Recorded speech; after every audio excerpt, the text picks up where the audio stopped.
All right, everyone. So I was in Vegas earlier this month. I played mostly tournaments, but I did manage to get one cash game session in, which you're about to see here. First playable hand, I looked down at Ace-Jack 7-5 double suited on the button. There's an early position raise at 15, one caller. I call over to the lady in the small blind. She's been pretty active so far. She makes it 75. Two callers to me, and although it's not a great hand, I am on the button, so for that reason I decided to call, and we're going 4 ways to a flop. The flop brings Ace-10-4 rainbow. She now down bets to 55. Both players fold to me, and although I am in position, don't really have any immediate draws, and I'm not going to really be able to call a large turn bet unless I picked up some additional equity, so might be a little tight, but in the moment I decided to fold. A little while later, I looked at an Ace-Jack 8-6 single suit in the cutoff. The player to my left has the button straddle off for 10.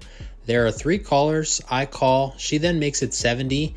One caller to me, and not a great hand, but again, she's been pretty active, so I make the call. So we're going 3 ways to a flop. The flop brings King 8-5 all spades. Checks to me, I check, hoping to check raise, but unfortunately she checks back. So still going 3 ways to a turn. Turn brings an ace, so it doesn't change anything. Checks to me again, I decide to check again, and unfortunately she checks back once more. So still going 3 ways to a river. River brings a 7 of spades, checks me again, obviously can't slow play anymore. I bet 100, hopefully somebody made a straight or something they can call me with. The player on the button thinks a bit and says, okay, I'll pay you off, and she calls, and the other player thinks a bit but reluctantly folds. So I turn it over, and of course we're good. So happy to take down a decent pot here.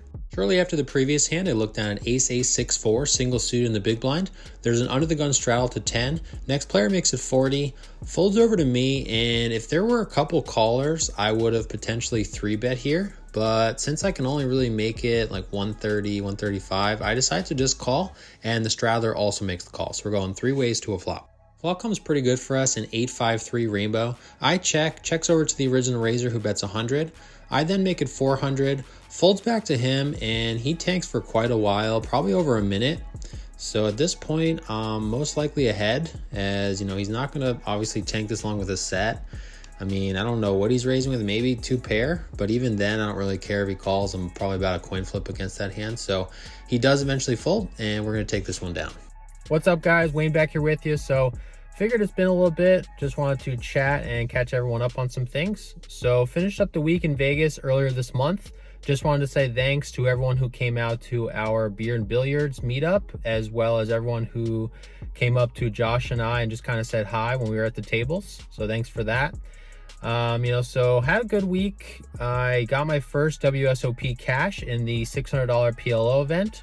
Also got my first bag, my first second day of a tournament in the Raz event. And despite losing money on the trip, had a lot of fun, and I do feel that I'm going to be a lot better for it moving forward. Also, just wanted to mention my online club that Josh and I work together with. I don't really promote it too often, and I've been very hesitant about online poker in the past. But what finally made me decide to hop on board is, working with someone I trust like Josh. And, I figured if there's people out there that want to play online poker and they don't have a good place to play, nobody's really going to be able to offer a better experience than myself.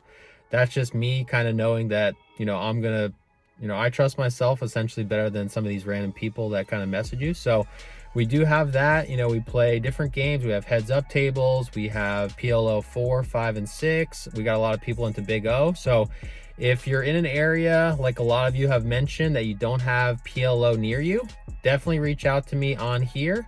Don't have the Instagram anymore, but comment down below and I'll get you set up with that. Also wanted to mention, I am going to be back in Vegas at the end of this month. I'll have a schedule down below. I'm going to be playing some different tournaments, and hope to see a lot of you guys there. Also next month, I am going to be in Florida at the the Seminole Hard Rock at the Seminole Hard Rock Open. So if you're going to be in town, definitely come out and say hi to us there. So that's it. If you have any questions, feel free to reach out below, and let's get back to the rest of the video. About 5 minutes after the previous hand, I looked down at King 8-4 double suit in the small blind. This is a double board bomb pot. We go to flops of Jack 7-4 with 2 spades and 10-8-4 rainbow. My hand is pretty good here. I obviously have 2 pair on the one board and a flush draw and an overpair on the other, but don't really want to check raise here. So I just bet the full pot, as it's going to be pretty difficult for one player to have me beat on both boards. So I definitely want to trim the field. And that's what happens as we get one caller. So we're going heads up to a couple turns. The turns bring a king on the top and a 10 on the bottom. My opponent has about a pot-sized bet left here. If he has a 10, oh well, I just go ahead and toss in a chip and say pot, and my opponent immediately folds. So we're gonna take this one down.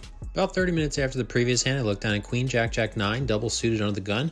I make it 15, and there are 4 callers, so we're going 5 ways to a flop. Flop comes pretty good for us in queen, queen, 10 with 2 hearts. I bet 45, and only the player to my left makes the call, so we're going heads up to a turn. Turn brings an 8, now improving us to a straight. I bet 90 this time, and she quickly makes the call, so we're going heads up still to a river. The river brings the deuce of spades, so it doesn't really change anything here. I was trying to think of a hand that I can potentially get called by that's worse than mine, and really the only thing I can think of is a worse queen.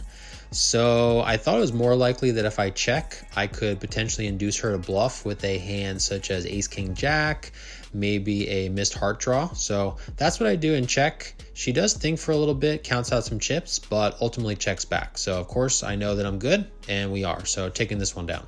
Over an hour goes by until I look down at jack 993, double suited in the big blind. We're playing a double board bomb pot. We go to flops of 9 deuce deuce rainbow and 9 8 3 rainbow. Checks to me, I check over to a middle position player who bets 100, folds over to me, and I thought about just calling here as obviously I have a pretty monstrous hand on both boards, but I also thought that if somebody has a deuce, they're gonna like their hand a lot more on the flop than they would on the turn. So I make it 250, fold over to the original bettor who thinks a bit and folds. So it looks like no one had a deuce, and unfortunately we couldn't get any more value with this monster. I don't play a hand until the next double board bomb pot, which is 30 minutes later, when I look down at 9932 single suited on the button. We go to flops of ace, jack, jack with 2 spades and 988 rainbow. Checks to an earlier position player who's Mike from New York City. He bets 140, folds over to me, and he started the hand with about 500, so that's what I go ahead and raise it to. The player to my left thinks a bit, and she asks me if she calls, will I agree to check it down? And it's a pretty friendly table, so I agree, and New York City Mike also agrees. So she makes the call, and Mike makes the call. So we're going 3 ways to a couple runouts. The turn to bring a 10 on the top and a 6 on the bottom. The rivers bring a 4 on the top and a 7 on the bottom. It'll be kind of hard to see from the video, but NYC Mike turns over his hand. He has ace jack for the full house on the bottom. And the player to my left, she turns over queen 8 4 2. So she had trips on the top, and me and Mike are going to chop her up. What's up, guys? Wayne back here with you. So today I was in for 500, out for 1425, so profit of 925. If you haven't already done so, check out the previous video. I'll go ahead and link it up here, and I'll see you guys in the next one. Take care.